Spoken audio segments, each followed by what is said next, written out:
चला मुलांना बघू, इथे आता आपण जे डेफिनेशन बघितली होती त्या डेफिनेशनची अर्धी डेफिनेशन मी तुम्हाला पूर्ण समजवली आहे. चला बघूया इथे काय. The genetic disorder are cause due to the abnormalities in the chromosome. Abnormalities in the chromosome मध्ये आपण बघितलं होतं काय की आताच आपण बघितले भरपूर सारे अशा प्रकारचे एक्झाम्पल की जर 46 चे 47 झाले तर डिसऑर्डर फॉर्म होते, 46 चे जर 45 झाले तरी सुद्धा डिसऑर्डर फॉर्म होतात. आणि हे क्रोमोझोमच्या डिसऑर्डरला आपण म्हणणार क्रोमोझोमल डिसऑर्डर, कारण की जेनेटिक डिसऑर्डर जे असणार हे दोन टाइपमध्ये डिवाइड झालेले असणार. नंबर फर्स्ट आहे क्रोमोझोमल डिसऑर्डर, नंबर सेकंड आहे म्युटेशनल डिसीज. काय म्हणणार मी याला? Mutational disease. बघा क्रोमोझोमल डिसऑर्डर मी पूर्णपणे तुम्हाला समजवले. आता आपण बघूया म्युटेशनल डिसीज काय असतात. ठीक आहे, यासाठी आपण डीएनए कडे थोडंसं जाऊया. डीएनए ची एक बेसिक इन्फॉर्मेशन बघू आणि मग मी तुम्हाला म्युटेशन बद्दल इथे सांगतोय. ठीक आहे, नंबर फर्स्ट आपण बघतोय बेटा की जर समजा आपल्याकडे अशा प्रकारचा एक डीएनए आहे आणि हा जो डीएनए आहे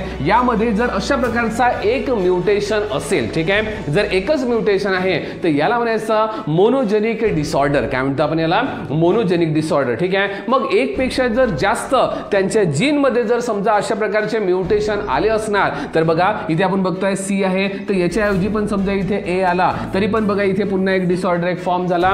इथे आपण बघतो म्युटेशन फॉर्म झाला. इथे थायमिनला इथे अटॅच व्हायला पाहिजे होतं ॲडेनाइन, पण इथे आता समजा एक सायटोसिन जर अटॅच झाला असेल तर सुद्धा इथे आपल्याला पाहायसाठी मिळणार अशा प्रकारचे एक म्युटेशन. आणि बघा एक पेक्षा जर जास्त म्युटेशन असेल तर त्याला म्हणायचं पॉलीजेनिक डिसऑर्डर. काय म्हणायचं बेटा?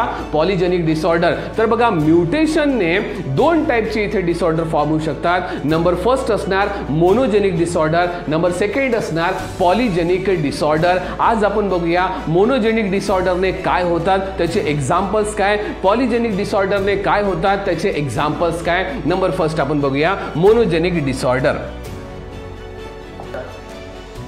चला मुलांना बघूया मोनोजेनिक डिसऑर्डर काय आहे. ठीक आहे, एकच जर समजा एखाद्या जीन मध्ये म्युटेशन आलं असेल, हळूच जर समजा तो जीन काही चेंज झाला असेल दुसऱ्या रूपामध्ये तर त्यावेळेस बघा काही आपल्याला इथे पाहायसाठी मिळणार अशा प्रकारचे डिसऑर्डर, ॲनिमिक कंडिशन पाहायसाठी मिळणार. बघा रे बेटा हे आपलं ब्लड आहे, यामध्ये हे जे रेड कलर तुम्हाला दिसत आहे याला आपल्याला म्हणायचं आहे आरबीसी, जे व्हाईट कलर आपल्याला दिसत आहे याला म्हणायचं आहे डब्ल्यूबीसी. आणि बघा इथे आपण बघतोय हे बाकीचे प्लॅटेलेट्स पण आपल्याला पाहायसाठी मिळतात. ठीक आहे, आता हे जे आहे यांचा नंबर बघा इथे आता कमी झालाय. ठीक आहे, बघा इथे किती सारे आपल्याला आरबीसी पाहायसाठी मिळतात, इथे आपल्याला खूप कमी आरबीसी पाहायसाठी मिळणार. आणि याच कंडिशनला म्हणणार मी ॲनिमिक कंडिशन. ठीक आहे, ज्यामध्ये एखाद्या व्यक्तींचं ब्लड खूप कमी असते याला आपण म्हणतो ॲनिमिक कंडिशन आणि हे मोनोजेनिक डिसऑर्डर मध्ये मोडलं जाते. ठीक आहे, नंबर सेकंड मी तुम्हाला सांगतो आहे की बघा नाईट ब्लाइंडनेस अशा प्रकारचे काही व्यक्ती, ठीक आहे, त्यांना सकाळी पूर्णपणे दिसणार, ठीक आहे, पण रात्रीच्या वेळी त्यांना दिसण्यासाठी खूप प्रॉब्लेम होणार. ठीक आहे, आणि अशा प्रकारचे जे काही व्यक्ती असणार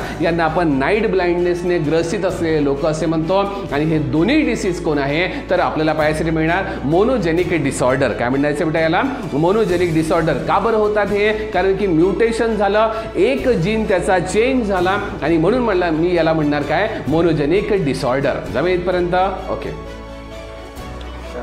चला मुलांना आपण बघितलं मोनोजेनिक डिसऑर्डर काय असणार. ठीक आहे, मग तुम्ही म्हणणार सर पॉलीजेनिक डिसऑर्डर काय असतात. चला मुलांना आपण बघूया. काही मुलं तुम्ही बघितले असणार की त्यांना लहानपणीपासून अस्थमा असतो. ठीक आहे, तर बघा अस्थमा ज्यांना लहानपणीपासून असेल तर ते पॉलीजेनिक डिसऑर्डर मध्ये मोडलेले असतात. ठीक आहे, बघा अशा प्रकारचे काही मुलं यांना लहानपणीपासून अशा प्रकारचे काही बघा इथे स्प्रे वगैरे घ्यावा लागत असेल. ठीक आहे, तर बघा हे पॉलीजेनिक डिसऑर्डरचा बनलेले एक शिकार आहेत. ठीक आहे, सोबतच आपण बघतो आहे की ज्यांना ब्लड प्रेशर एकदम लहानपणीपासून कमी वयापासून जर समजा असेल तर हा एक पॉलीजेनिक डिसऑर्डर आहे. ठीक आहे, नंतर आपण बघतोय ओबेसिटी. बघा काही काही मुलं जे आपल्याला पाहायसाठी मिळतात कमीच वयामध्ये, बघा इथे आपण बघतोय की ते छोटेच असणार पण ते इतके जास्त आपल्याला म्हणजे ओबेसिटीमध्ये पाहायसाठी मिळतात आणि हा ओबेसिटी सुद्धा पॉलीजेनिक डिसऑर्डर असतो. ठीक आहे, नंतर आपल्याला पाहायसाठी मिळणार हार्ट डिसीज. ठीक आहे, छोट्या मुलांमध्ये पण आपल्याला पाहायसाठी मिळणार की एखाद्याची हार्टची वॉल काहीतरी प्रॉब्लेम आहे आणि असे जे आपण बघतोय की छोट्या छोट्या मुलांमध्ये हार्टमध्ये छोट्या छोटा काय राहून जातो, एक ब्लॉक राहून जातो. ठीक आहे, आणि यालाच आपण म्हणतोय काय